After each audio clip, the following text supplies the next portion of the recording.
57.2 million people watched last Thursday's Chiefs-Cowboys Thanksgiving game. Let that number sit for a second. 57 million viewers for a regular season matchup. That's not just a ratings win. It's a cultural moment.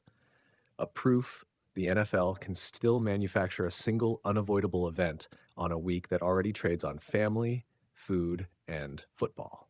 This didn't happen by accident.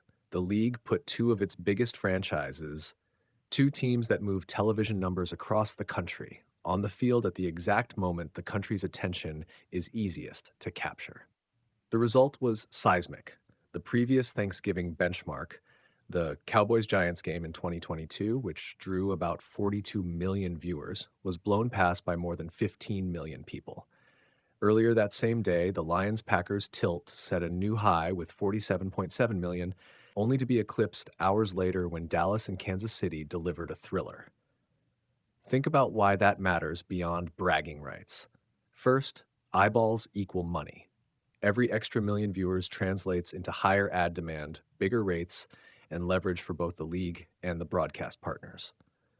Networks didn't just get a good night, they got a historic night, and that strengthens their bargaining position for future rights talks and advertising packages. Second, it validates the NFL's scheduling playbook. Put big brands on marquee dates, and you will find viewers who plan around the television event the way they once did for the Super Bowl halftime. Third, it underlines the enduring pull of star power. When Dak Prescott and Patrick Mahomes face off, two of the league's most watched stars, casual fans tune in, and even people who don't normally track weekly box scores feel like they've got to watch. But there's a strategic angle to the league's choices that matters just as much. The NFL didn't randomly pair these teams because they were convenient. The decision was intentional. The league wanted a headline, and it wanted a record. That's not cynical, it's smart product placement. Sports is show business, and the NFL, better than anyone, knows how to stage an event that forces people to make a choice, join the living room moment, or miss the cultural water cooler the next morning. There are important knock-on effects. For advertisers, this show of strength tightens a bull market for premium sports inventory. For the networks, it validates playing big games in big windows instead of splintering marquee matchups across more days. For the NFL, it's leverage when it sits down with partners about new media rights, streaming packages, and international expansion. And for the teams, the exposure is priceless. More viewers mean more eyes on stars, more ticket demand, more merchandise sales. A 57.2 million viewer night is a marketing coup you can't buy. Of course, numbers that big also invite second guessing. What does this mean for parity, for smaller markets? When the league consistently front-loads its biggest attractions onto a handful of national stages, it elevates the top teams while making it harder for smaller market clubs to break through. That may feed narratives about competitive balance, but it's also reality. The NFL benefits when marquee matchups feel unmissable. And the cultural fallout is interesting too. A game that commands 57 million viewers becomes a shared ritual. People who rarely watch an NFL snap find themselves inside a national event. Social media blows up with clips, and for hours the plays dominate conversations that would otherwise be about movies, politics, or whatever else is trending. That collective attention is valuable in ways that go beyond ad dollars. It's a reminder that appointment viewing still exists when the right product is placed at the right time. What does this mean going forward? Expect the league to double down. If you can move the needle by putting two massive franchises together on a holiday, you do it again.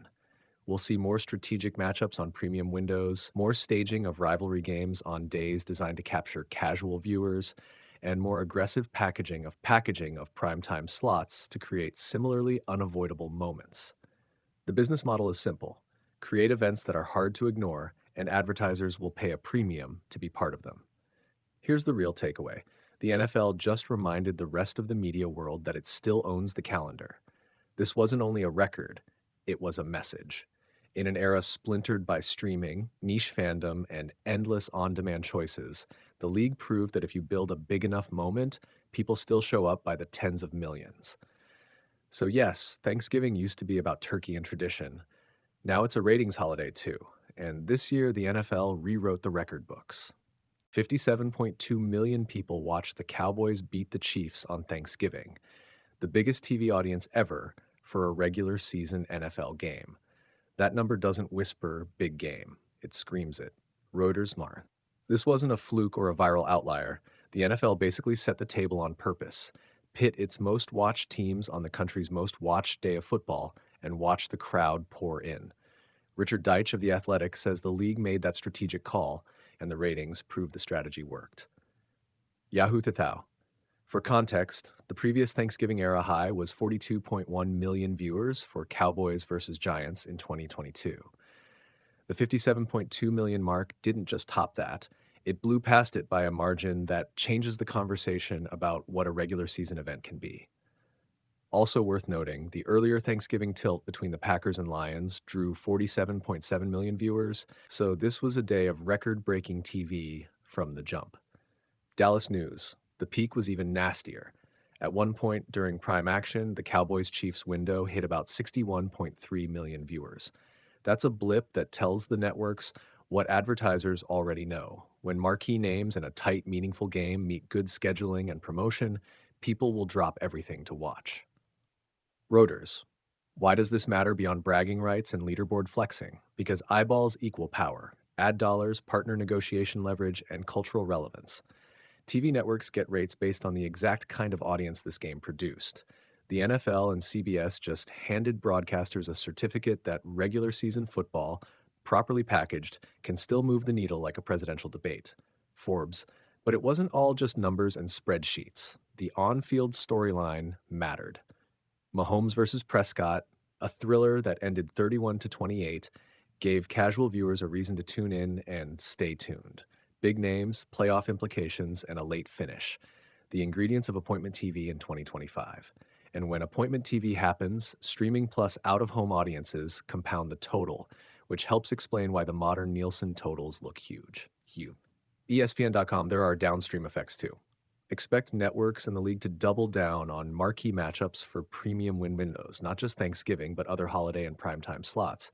Expect advertisers to pay up for guaranteed eyeballs. And expect teams that draw national attention, Cowboys, to keep getting the lobbyist treatment when the schedule is being made. This is football business being played at stadium volume. Forbes Now, the counterpoint. The ratings spikes aren't a long-term substitute for competitive balance or on-field quality. A one-day ratings bonanza is great for headlines, but the NFL still needs memorable, repeatable product to keep viewers next season. The day's other games, solid as they were, mattered too. This wasn't only Cowboy spectacle, it was a holiday buffet that kept people eating all afternoon. Dallas News. Final thought. Football has always been the country's unifying sports event, but in a fragmented media era, pulling 57.2 million for a single regular season telecast is a cultural lightning strike. The NFL and CBS planned the fireworks and the nation showed up. For one Thanksgiving night, regular season football didn't just feel important, it looked unstoppable. Reuters. If you want a tight breakdown of how networks monetize nights like that, or a short piece on how this changes future scheduling and ad rates, I'll script it up next. No fluff, just the camera-ready stuff.